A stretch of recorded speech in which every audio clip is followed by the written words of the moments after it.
Merhaba arkadaşlar, yeni bir ev incelememize hoş geldiniz. Videoya başlamadan önce depremde kaybettiğimiz çok sayıda insanımızın ailesine başsağlığı dileklerimi iletiyorum ve bu durum için yaşadığımız üzgünlüğü belirtiyorum. Bir önceki videomuzda biliyorsunuz depreme karşı bir evin nasıl dayanıklı olabileceğini, prefabrik evlerin bu konuda hangi önlemlerle inşa edildiğini incelemiştik. Şu anda kafanızda, aklınızda bir model canlanması için çok güzel bir evin çekimine geldik. Arkadaşlar şu an inceleyeceğimiz ev 105 net metrekare 3+1 bir ev seçeneği. Çok güzel bir ev seçeneği. Şimdi duvarındaki malzemeleri içten dışa doğru hangi malzemelerle kaplandığını, nasıl yalıtım önlemi alındığını da size tek tek söyleyeceğim. İçeriden dışarıya doğru duvardaki katmanları size anlatacağım. Bu evde öncelikle zeminden bahsetmek istiyorum arkadaşlar. Gizli temel, dışarıdan baktığınız zaman gözükmeyecek bir şekilde gizli temel yapılmış durumda bu evde. Alt tarafında biliyorsunuz kazıklama yöntemiyle profiller tutturuluyor arkadaşlar. Bu kazıklar 50'ye 50 santim genişliğinde ve 50 santim derinliğinde kazıklardan yapılıyor. Dilerseniz burayı görelim. Arkadaşlar şu an evin alt tarafındayız. 140 santimlik bir yükseklik var burada. Bu betonlar, yani bu profiller burada açılmış olan 50'ye 50'lik genişliğinde ve 50 santimde derinliğinde çukurlara, içerisine beton dolduruluyor. Tabii ki en dibinde burada beton plakalar var. Bu suyla iletişimi kesmesi için. Beton plakanın üst tarafına, şuraya bakın, 50-50 genişliğinde içerisine beton doldurularak profillerde üstüne sabitleniyor arkadaşlar. Ve bunların sağlamlığı bu şekilde artırılmış oluyor. Bu betonların en üst tarafında da burada ev sahibimiz yüzeye de yine beton kaplatmış durumda. Bu şekilde kazıkları doğrudan çakmak yerine betonla sabitlediğiniz zaman çok daha sağlam ve dayanıklı bir ev inşa etmiş oluyorsunuz. Ayrıca burada 140 santimlik bir yükseklikte malzemelerinizi koyabileceğiniz, aynı zamanda ileride gördüğünüz gibi havalandırması dahil bulunan bir alan elde etmiş oluyorsunuz. Bu da çok faydalı oluyor. Şimdi evin incelemesine devam edelim. Evin duvarlarını anlatayım arkadaşlar. En iç taraftan başlayarak yeşil alçıpanla kaplanıyor, levhalarla. Biliyorsunuz içerisi tek parça görünüyor. Birleşim yerleri görünmüyor bu alçıpan levhalar sayesinde. Onun ardından 4 santimetrelik taş yünü levhalar, o 120 dansiteden oluşuyor bu levhalarda. Bunun ardından 1 santimetrelik betopan kaplaması ve en dış tarafta da şu şekilde göreceğiniz üzere 4 santimlik yalı baskı mantolamayla mükemmel bir mantolama sağlamış oluyorsunuz. Bu da size ses ve ısı yalıtımını azami seviyeye çıkartmış oluyor. Tabii ki bunun dışında çatıdaki mantolama bölümünü ayrıca anlatacağız arkadaşlar. Şimdi evin ön tarafına doğru geçelim. Evimiz mükemmel bir bahçe içerisinde bulunuyor arkadaşlar. Gayet güzel dizayn edilmiş bir durumda. Burada ailemize de teşekkür ediyoruz. Çok güzel bir şekilde bizi karşıladılar. Evet, şimdi evimizi ön taraftan görüyoruz. Çok trend renkler olan antrasit beyazı burada da görüyoruz arkadaşlar. Dediğim gibi 105 metrelik bir ev. Dış tarafında yaklaşık 15 metrelik bir veranda bulunuyor. Üst tarafında yine bu şekilde estetik çatı detaylarını görüyorsunuz. Paçalı çatı diye tarif ediyorum arkadaşlar. Gerçekten gayet hoş bir görünüme sebep oluyor. Burada da gördüğünüz üzere evin ısıtması sobayla yapılıyor arkadaşlar. Hani betopanların ısıya dayanıklı olup olmadığını sormuştunuz. Gördüğünüz gibi gayet faalde kullanılan, hani haftanın her günü, yani 4 mevsim burada kalınan ve kullanılan bir ev inceliyoruz şu anda. Gerçekten çok harika bir dizaynı var evin. Renk uyumu var. Yukarıdaki çatıların gerçekten böyle iç içe geçmesi dekor anlamında çok harika şeyler katmış arkadaşlar. Şu şekilde genişten tekrar gösteriyorum. Yalı baskı mantolamayla dış duvarlar kaplandı biliyorsunuz. Tüm işte burada kullanılan malzemeler gerçekten üst kalite malzeme olarak kullanılıyor. Boyasından işte içeride şimdi inceleyeceğiz malzemelerine kadar üst kalite bir işçilikle yapılıyor arkadaşlar. Burada cumbayı görüyorsunuz. Ben bütün evlerde bunu tavsiye ediyorum.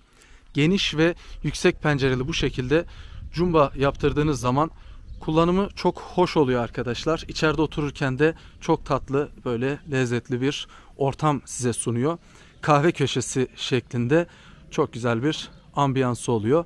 Belirttiğim gibi veranda 15 metrekare. Şöyle çatıyı tekrar göstermek istiyorum. Çok hoş bir işçilikle paçalı şekilde çatı yapılmış durumda. Görüyorsunuz, hani boya sızması veya görüntüde göze çarpan bir şey görünmüyor. Bahçe dizaynı gerçekten çok harika yapılmış durumda arkadaşlar.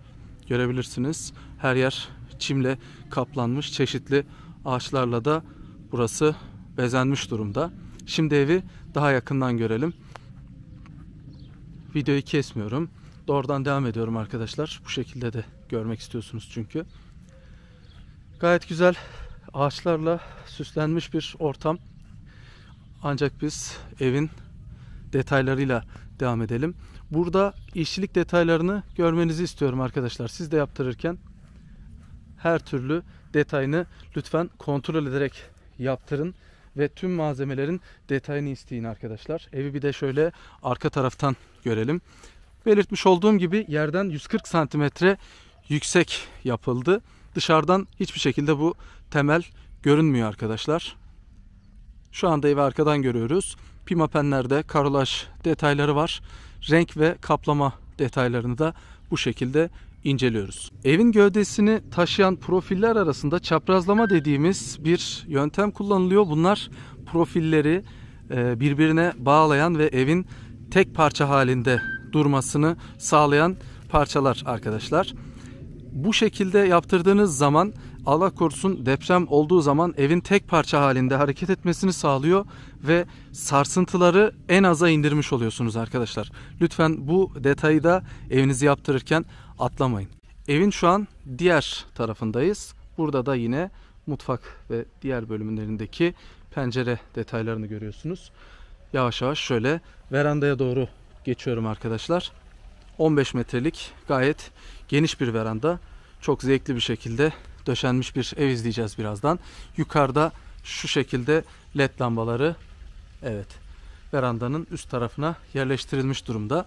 Antrasit beyaz renklerinin uyumunu görmeye devam ediyoruz arkadaşlar. Dilerseniz bu güzel evin şimdi bir de iç tarafını görelim. Belirtmiş olduğum gibi 105 metrekarelik 3+1 bir ev burası arkadaşlar. Verandayla başlıyoruz. Bu harika bahçenin içerisinde, evet, Şans isimli köpeğin de gayet güzel bir alanı var arkadaşlar. Şöyle verandayı genişten görelim. Bakın, gayet geniş bir veranda. Yemek masası ve diğer malzemelerinizin rahatlıkla sığabileceği bir genişlikte arkadaşlar. 15 metrekare. Şuradaki şu yüksekliği tavsiye ediyorum. Daha ferah bir ortam sağlıyor. Normalde şu şekilde de yaptırılabiliyor biliyorsunuz veranda. Ama böyle üçgen yaptığınız zaman bu veranda alanı çok daha geniş ve ferah bir hal alıyor. Şimdi evimizin iç tarafına geçmeden önce şu cama da bakalım. Geniş ve yüksek bir cam kullanıldı. Daha ferah bir ortam sağlandı. Giriş kapısı evin çelik kapı yerine çok daha şık ve beyaz bir kapı ile yapıldı. Şurada da sinekliği görüyorsunuz arkadaşlar. Arkadaşlar şu an evin iç tarafındayız. Mutfak ve salon toplam 37 metrekare. Gayet zevkli yapılmış bir ortam var burada. Hemen yan tarafında da bakın geniş cumba alanı var. Çok büyük bir pimapen tercih edilmiş. Cumba alanında ikili burada berjerle müthiş bir kahve içme alanı yapılmış. Çiçeklerle filan çok güzel süslenmiş. Çok gerçekten zevkli bir ev inceliyoruz. Burada ısınıyor mu, duvarlar dayanıklı mı, ısıya dayanıyor mu şeklinde sormuştunuz. Gayet güzel. Görüyorsunuz burada şık bir sobamız var. Gayet de eve yakışmış arkadaşlar. Şöyle salonu bir genişten alıyorum. Bakın 37 metrelik bir salon. Gayet büyük. Bütün mobilyalar rahatlıkla sığabilecek genişlikte. Karşı tarafta çok güzel bir mutfak var arkadaşlar. Burada yine vakumlu mutfak kapakları kullanıldı ve geniş de bir mutfak dolabı tercihi yapıldı. Beyaz renk. Hemen şöyle gelelim. Bakalım. Şimdi mutfağa bakıyoruz arkadaşlar. Bu bölümü de çok merak ediyorsunuz. Biliyorsunuz bu evin fiyatını alırken her şey dahil anahtar teslim fiyat alıyorsunuz. Açıklama bölümünde bunu da belirteceğim. İletişim bilgisini ve fiyat bilgisini açıklama bölümünde bulabilirsiniz. Evet. Şimdi mutfaktaki bu güzel mobilyayı inceliyoruz. Ankastre setinden gayet güzel oturma alanına kadar tüm detayları görüyorsunuz arkadaşlar. Bu pencereyi özellikle tavsiye ediyorum. Hem havalandırma hem de tezgah üzeri aydınlatma konusunda çok başarılı oluyor. Biliyorsunuz bu vakumlu kapaklar işte country kaplama dediğiniz kaplamayla yapıldığı için hem çok daha böyle yumuşak bir dokusu oluyor hem de çok daha sağlam bir mobilya olmuş oluyor arkadaşlar. Şık kulpla da birleştirdiğiniz zaman gerçekten harika bir kombin yapmış oluyorsunuz.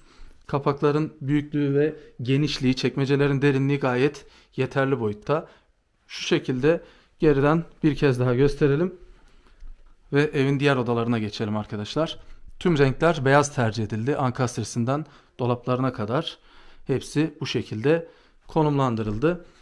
Mutfaktan salona döndüğünüzde hemen burada doğrudan verandaya açılan geniş ve yüksek pencerelerin devamını görüyorsunuz. Burada da aynı şekilde sineklikleri yapılmış şekilde. Yukarıda yine tavanlardaki buradaki detayları aynı şekilde gösterelim. Lambalar çıkıntısız düz led lamba şeklinde yapıldı. Dilerseniz farklı modeller de yapılabilir. Burada gördüğünüz tüm detaylar kişiselleştirilebilir arkadaşlar. Sabit model asla değildir. Size fikir olması için bu şekilde tanıtım yapıyoruz. Sabit model değil arkadaşlar. Burada kullanılan malzeme tezgah Chimstone malzemedir.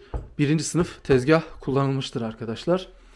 İleride sobanın hemen arka tarafında bakın patlatma mermer dediğimiz malzemeyle sobanın ısısını duvarlardan işte korumak için bir malzemeyle kaplandı. Ancak borunun birleşim yerinde hiçbir sıkıntı yok. Burası aktif kullanılan da bir ev. Betopanlar bu şekilde ısıya dayanabiliyor arkadaşlar. Bu zevkli evin salonunu tekrar size gösterip diğer odalara doğru devam ediyorum. Gerçekten çok geniş bir alan. 37 net metrekare burası. Şimdi diğer odalara doğru geçiyorum. Salonun orta bölümünden buradan küçük bir koridor var. Sağlı sollu burada odalar bulunuyor arkadaşlar. Dilerseniz önce sağ taraftaki odayla başlayalım. Arkadaşlar 10 metrekarelik burada bir yatak odası. Burası da aynı şekilde böyle salıncaklı. Gerçekten çok zevkli bir ev. Hatta evin buradaki prensi de oyununa devam ediyor arkadaşlar. Şimdi bu odayı gördük. Yan tarafa doğru geçiyoruz. Yan odada hemen burada 9 metrekarelik bir çocuk odası, yatak odası daha bulunuyor. Pencereler yine büyük seçilmiş. Renkler gayet güzel. Şans da geldi arkadaşlar. Şans. Evet, çok şeker bir köpek arkadaşlar. Oyuncak gibi. Şimdi buradan devam ettiğiniz zaman burada banyo var. Banyodan önce son odayı da göstereyim. 15 metrekarelik bir yatak odası da burada bulunuyor arkadaşlar. Şöyle görüyorsunuz. Şimdi banyoya geçelim. 6 metrekare çok şık bir banyo görüyoruz arkadaşlar.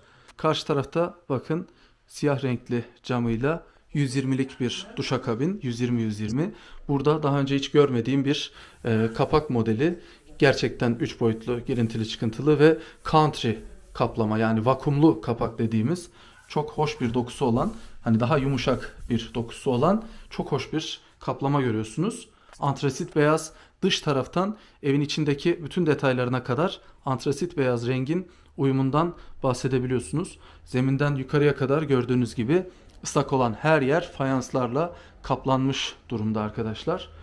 Burada tüm malzemeler belirtmiş olduğum gibi birinci sınıf malzemelerden kullanılarak yapılıyor. Bu şekilde banyo tarafını da incelemiş oluyoruz. Videoyu arkadaşlar ilk defa izleyen arkadaşlar abone olmayı, beğeni atmayı ve yorum yapmayı lütfen unutmayın.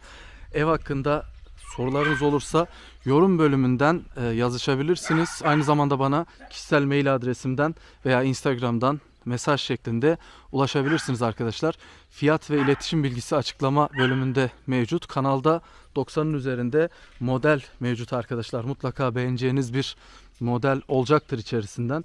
Tüm çeşitler bulunuyor gerçekten. Çok geniş bir kanal oldu. Tüm sorularınız için iletişim bilgileri açıklama bölümünde mevcut arkadaşlar. Depremde dayanıklı bir ev alırken neye dikkat etmenize dair bir video hazırlamıştım. Bir önceki videomuzda bunu da görebilirsiniz ve paylaşabilirsiniz. Faydalı bir video olacağını düşünüyorum. Siz de evinizi yaptırırken bu özelliklere mutlaka dikkat edin arkadaşlar. Lütfen bu videoyu da paylaşmayı unutmayın sevdiğiniz insanlarla. Depremde vefat eden tüm insanlarımızın ailesine tekrar başsağlığı dileklerimi sunuyorum. Allah inşallah bu şekilde faciaları bir daha ülkemize yaşatmasın, tüm dünyaya yaşatmasın diye duamızı ediyoruz arkadaşlar. Bir sonraki videoya kadar size sağlıkla kalmanızı diliyorum.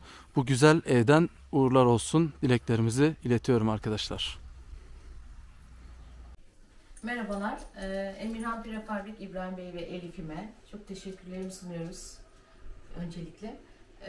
Biz prefabrik ev düşündüğümüzde dışarıdan çok tepki almıştık. Isınamazsınız, sağlam olmaz gibi cümlelerle karşılaştık ama şu son yaşadığımız depremden sonra böyle bir karar almamızda çok doğru yaptığımıza eminim şu an için. Tabii ki hiç kimsenin canı yanmasın, hiç kimse ölmesin. Ama prefabrik evlerde ölüm oranının daha düşük olduğunu düşünüyorum. Biz Emirhan Prefabrik'e başvurduğumuzda hiç bir yere başvurmadan oraya gittik. İbrahim Bey ve Elif'imin güler yüzü, samimiyeti bize çok hoş geldi. Çok heyecanlandım, kusura bakmayın. Onlarla bir aile gibi olduk. Özelde de görüşüyoruz zaten. Çok memnunuz evden. İşçilik 10 numara diyebilirim. Arkadaşlar her istediğimizi yaptılar. Çok da güzel oldu sonuç. Biz burada sürekli yaşıyoruz. Gidip gelme gibi bir durumumuz yok. İzmir'de yaşıyorduk.